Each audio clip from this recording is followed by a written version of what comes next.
최근 문재인 정부의 노동계약 시도가 논란이 되고 있어.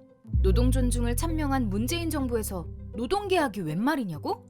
자, 모두 집중! 지금부터 문재인 정부의 노동계약에 대해 알려줄게.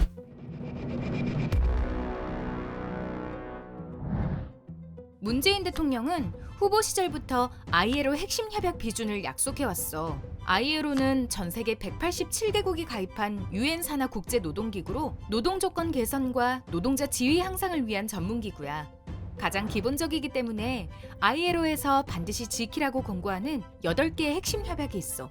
부끄럽게도 한국은 이 핵심 협약을 지키자는 약속조차 하지 않은 7개의 회원국 가운데 하나야. 얼마 전 문재인 정부는 노동계의 요구에 떠밀리듯 그동안 비준하지 않았던 핵심 협약 4개를 비준하겠다고 나섰지만 진짜 문제는 그 뒤에 감춰져 있어.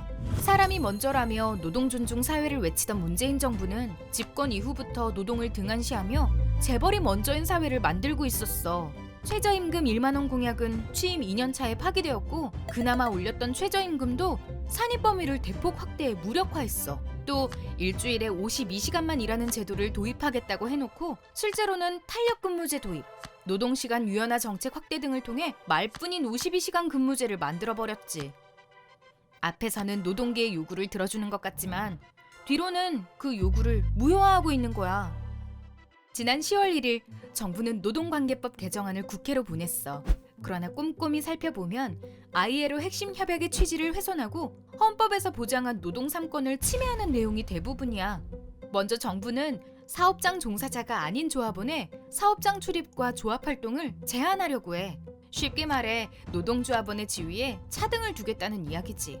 이렇게 되면 산별노조를 포함한 초기업 단위 노조 임원과 해고 조합원 등은 활동에 제약을 받을 수밖에 없어. 산별노조 위원장이 노조 사업장도 방문하지 못하게 되는 거야. ILO 핵심 협약은 결사의 자유를 위해 노동조합의 가입, 조직, 활동에 제약을 가해선 안 된다고 명시하고 있어.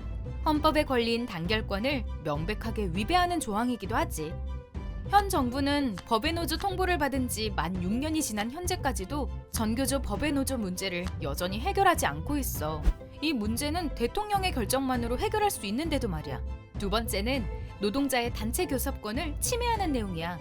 노동자는 노동조합을 통해 사용자와 단체 교섭을 하게 되는데 정부안은 이 교섭 내용의 유효기간을 현행 2년에서 3년으로 연장하자는 거야. 그 기간 안에는 새로운 단체 교섭을 할 수 없도록 제한하는 것이지.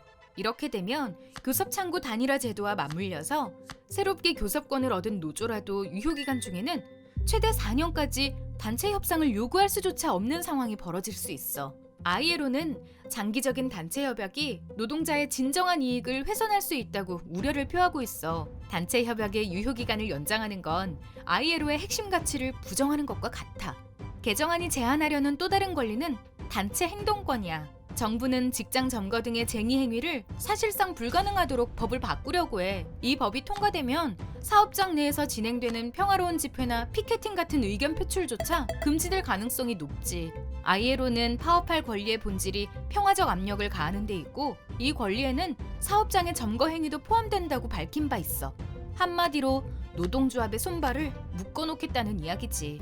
더구나 ILO 헌장은 ILO 핵심 협약 비준을 핑계로 법률, 중재 제정, 관습에 영향을 주어서는 안 된다고 명시하고 있어. 또한 국내법이 ILO 핵심 협약에 보장된 내용을 저해할 목적으로 적용돼서도 안 된다고도 명시하고 있지. 하지만 문재인 정부는 앞서 살펴본 최저임금, 주 52시간 근로제처럼 이런저런 구실로 ILO 핵심 협약의 취지와 목표를 유명무실하게 만들고 있어. 정부의 개정안은 기업의 착취와 탄압을 공고히 하는 노조 파괴법인 셈이지.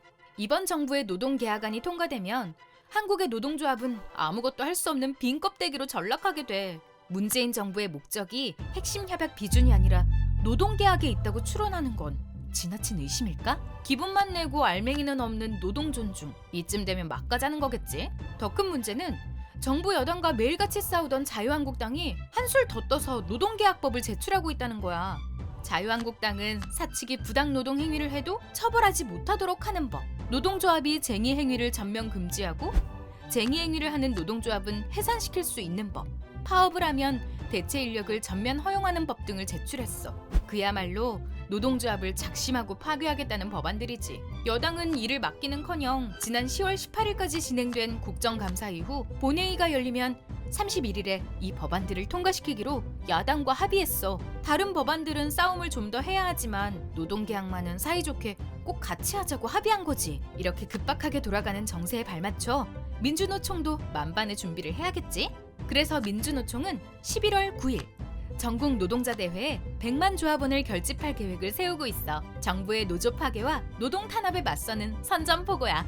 또한 11월부터 12월까지 이어지는 총파업 총력투쟁에서는 농민, 빈민, 시민사회의 모든 민중이 함께하는 민중대회를 통해 불안정 노동, 비정규직 철폐 등 민중의 삶을 위한 요구를 제시할 예정이야. 자, 이제 우리가 왜 모여야 하는지, 모여서 어떤 일을 해야 하는지 알겠지?